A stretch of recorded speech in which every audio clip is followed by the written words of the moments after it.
बिस्मिल्लाहिर्रहमानिर्रहीम अल्हम्दुलिल्लाहि रब्बिल आलमीन वस्सलातु वस्सलामु अला रसूलिल करीम अस्सलामु अलैकुम व रहमतुल्लाहि व बरकातुहू। मुअज़्ज़िज़ सामीईन, मैं नाज़ाद आपके सामने आज जिस मौजू पर अपने ख्यालात पेश करने जा रही हूँ वो है हिजरत मदीना। हिजरत भी एक सुन्नत खैरुल अनाम है, अल्लाह के लिए जो करे वो खुश मकाम है। अपनी बात का आगाज करने से पहले मैं लफ्ज़ हिजरत पर कुछ रोशनी डालना चाहूँगी। हिजरत एक अरबी लफ्ज़ है जिसका अहम मतलब है काफिरों के जुल्म से तंग आकर दीन की खातिर एक मुल्क से दूसरे मुल्क में जाकर बसना। आप सल्लल्लाहु अलैहि वसल्लम नबी बनने के बाद 13 साल तक मक्के में रहे, दीन के काम करते रहे और हर तरह का जुल्म सहते रहे। मुसलमान जालिम सहते सहते तंग आ चुके थे, सब्र का पैमाना लबरेज हो चुका था। आपने हालात का ये रंग देखा तो हिजरत करने की इजाजत दे दी। मुसलमानों की हिजरत का बड़ा अच्छा असर पड़ा, लोग बहुत तेजी से इस्लाम की तरफ बढ़ने लगे। ये देखकर कुरैश बहुत घबरा गए और अपना मुस्तकबिल तारीख देखकर आपके जान के दुश्मन बन गए।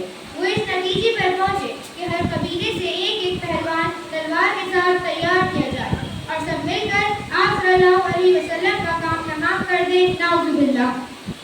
ये कौन है शबे हजरत नबी के बिस्तर पर जो मौत ओढ़ के सोया है जिंदगी के लिए। वो भयानक रात भी आ गई जब मुशरिकीन आपके घर के बाहर ताक लगाए बैठे थे। अल्लाह ताला ने आपको खबर कर दी और हिजरत का हुक्म फरमाया। आपने हजरत अली रज़ियल्लाहु ताला अन्हु को अपने बिस्तर पर लेटा दिया तो वो आपके जाने के बाद सबकी अमानतें वापस कर दें और खुद अल्लाह के हुक्म से अपनी मुट्ठी में थोड़ी सी धूल लेकर सूरह यासीन की इब्तिदाई आयतें पढ़ते हुए घर से बाहर निकले। जैसे ही आपने वो धूल उड़ाई, कुरैश कुछ देर के लिए अंधे हो गए और आप हजरत अबू बकर रज़ियल्लाहु ताला अन्हु के साथ मदीने की तरफ रवाना हो गए। उधर सुबह जब मुशरिकों को पता चला कि आप मक्का छोड़कर जा चुके हैं तो उन्हें सख्त सदमा लगा। वो सुराका बिन मालिक जो पैरों के निशान पहचानने में माहिर था उसके साथ गारे सौर की तरफ बढ़े। जब वो गार तक पहुंचे तो अल्लाह के हुक्म से मकड़ी ने गार के मुंह पर जाला बुन दिया और कबूतरों ने अपना घोंसला बना लिया। उन्हें यकीन हो गया कि यहाँ कोई नहीं हो सकता तो वापस लौट गए। आप सल्लल्लाहु अलैहि वसल्लम उस गार में 3 दिन तक रुके। उसके बाद आप और हजरत अबू बकर रज़ियल्लाहु ताला अन्हु का काफिला अब्दुल्लाह बिन अरकत की रहनुमाई में सुनसान रास्ते से होता हुआ यस्रा, जिसे हम मदीने के नाम से जानते हैं, उसकी तरफ रवाना हुआ। मदीने से 3 मील के फासले पर कुबा नाम की एक जगह पर आपने 14 दिन क़याम किया और इस्लाम की पहली मस्जिद कुबा की तामीर की। हजरत अली रज़ियल्लाहु ताला अन्हु भी आपसे यहीं आकर मिल गए। उसके बाद काफिला मदीने की तरफ रवाना हुआ। ये जुमे का दिन था, रास्ते में नमाज का वक्त हो गया।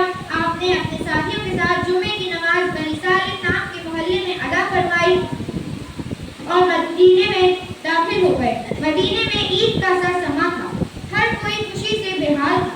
सब चाहते थे कि आप उसके यहाँ ठहरें। आपने फरमाया, मैं वहाँ ठहरूंगा जहाँ अल्लाह ठहराएगा। आपकी उठनी जिस जगह पर रुकी वो जमीन बनु नज्जार के 2 यतीम बच्चों की थी। आपने वो जमीन खरीद कर उसमें मस्जिद की तामीर करवाई। तामीर मुकम्मल होने तक आप हजरत अबू अय्यूब अंसारी रज़ियल्लाहु ताला अन्हु के मेहमान रहे। यकीन था कि मदीने में सब चैन से रहेंगे, लेकिन वहाँ भी काफिरों ने चैन ना रहने दिया। यहूदी और मुनाफिक आपके दुश्मन हो गए और मुसलमानों को भी लड़ाई की इजाजत मिल गई। इस तरह इस्लाम की पहली जंग दूसरी हिजरी में जंग बदर हुई, जो 313 मुसलमानों और 1000 काफिरों के बीच हुई। मुसलमान सच्चे थे, हक पर थे। अल्लाह की मदद आई और वो जीत गए। काफिरों के बड़े बड़े सरदार मारे गए और कुरैश की कुव्वत टूट गई। अभी 1 साल ही गुजरा था कि काफिरों ने दोबारा से हमले की तैयारी कर दी।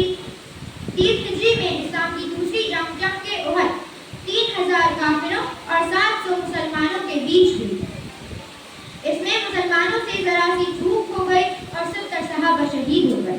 आपके भी 2 दाद शहीद हो गए। आखिरकार अल्लाह ताला की मदद आई और मुसलमान जीत गए। मेरे कल्ब को भी नसीब